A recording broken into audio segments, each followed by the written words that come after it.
Assalamualaikum warahmatullahi wabarakatuh. Perkenalkan, nama saya Sidik Hidayanto, NIM D600190086. Di sini saya akan mempresentasikan tugas konsep prakarya, yaitu pemecahan masalah dengan pendekatan engineering dengan studi kasus pencemaran lingkungan oleh perusahaan industri. Yang pertama ada identifikasi masalah.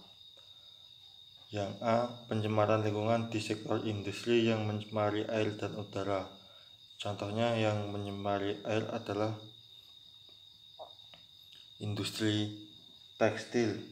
Nah, di industri tekstil itu yang menyebabkan pencemaran air adalah zat warnanya yang sudah dilakukan pencelupan dengan kain. Yang B. Minimnya infrastruktur pada industri yang melakukan pencemaran terhadap lingkungan.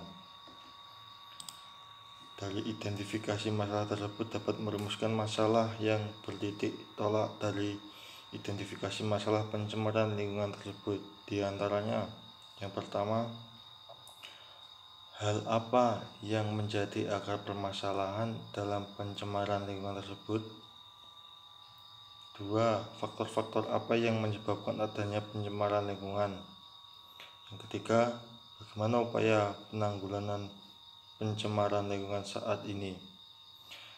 Dari yang pertama, hal apa yang menjadi akar permasalahan dalam pencemaran lingkungan tersebut?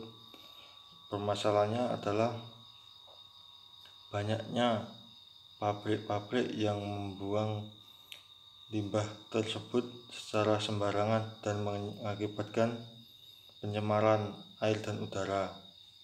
Yang kedua, faktor-faktor apa yang menyebabkan adanya pencemaran lingkungan itu?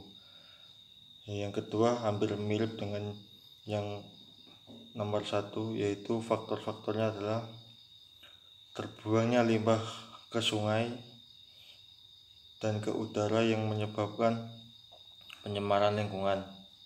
Yang ketiga, bagaimana penanggulangannya pencemaran lingkungan saat ini?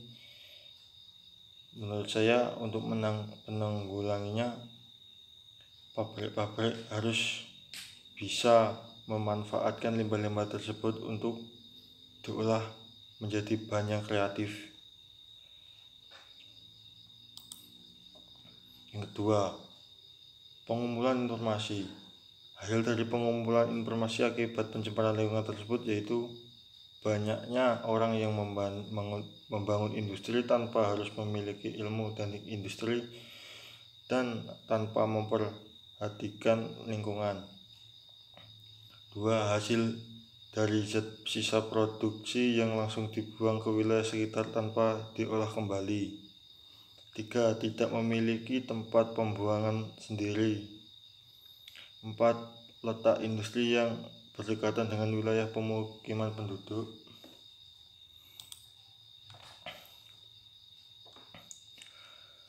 3.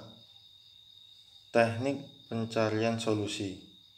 Di sini teknik pencarian solusi ada 2, yaitu brainstorming atau pengumpulan pendapat dan checklist atau penentuan solusi yang lebih diutamakan dan diurutkan sesuai tingkatan. Dari masalah tersebut dapat dirumuskan solusi-solusi untuk mengurangi pencemaran pada lingkungan. Yang pertama, konservasi sumber daya air, dampak lingkungan, pengolahan lingkungan, pengelolaan kesehatan lingkungan, upaya pengendalian pencemaran, penyaluran limbah dan pembuangan, pengendalian pencemaran akibat limbah cair, gas, dan lumpur, pengelolaan kualitas perairan, tanah, dan atmosfer. Yang terakhir, pengendalian dan pengelolaan.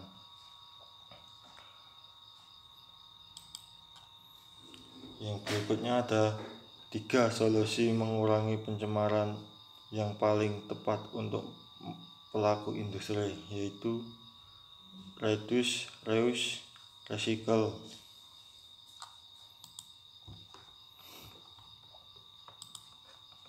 4.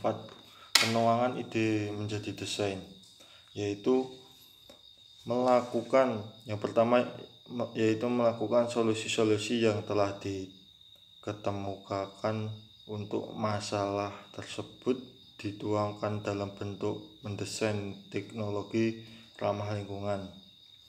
2. Dengan pengertian lain, cara ini pengaplikasian ide tersebut digunakan untuk usaha recovery dan pencegahan dari pencemaran air semakin penting untuk diperhatikan.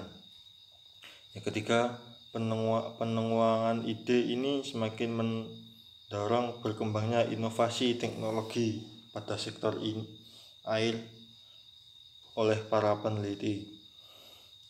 Yang keempat, dengan teknologi recovery terhadap air limbah diharapkan dapat memberikan sumbangan yang nyata dan praktis bagi usaha mempertahankan kualitas lingkungan di sekitar wilayah industri. 5.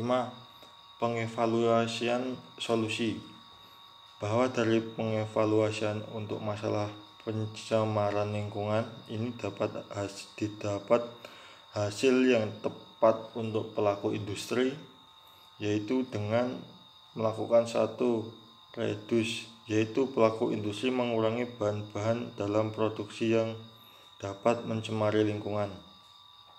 Yang kedua, reuse, yaitu penggunaan kembali zat sisa dari produk untuk mengurangi pencemaran keluar area industri. 3. Recycle, yaitu mendaur ulang bahan hasil sisa industri menjadi bahan yang lebih bermanfaat lagi.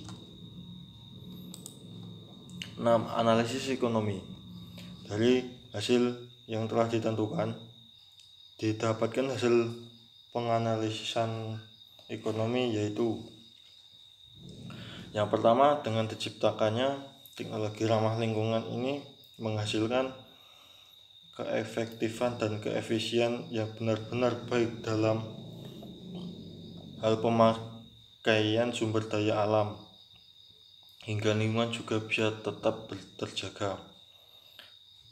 Yang kedua, menekan biaya produksi atau hemat. Yang ketiga, mengurangi resiko penurunan kondisi kesehatan makhluk hidup terutama manusia. 7. Menyiapkan laporan dan rencana kerja. Yang pertama, menyusun kegiatan-kegiatan yang berguna untuk meminimalisir permasalahan. Yang kedua, membentuk tim kerja untuk pembagian area bidang pekerjaan yang akan dilakukan. Menjelaskan alat bantu yang digunakan dalam melakukan peminimalisan pencemaran lingkungan area industri. Yang keempat, memberikan penjelasan yang lebih detail kepada kontraktor dalam mengerjakan proyek tersebut. Itulah yang bisa saya sampaikan. Kalau ada kurang dan lebihnya saya mohon maaf. Billahi walhidayah. Wassalamualaikum warahmatullahi wabarakatuh.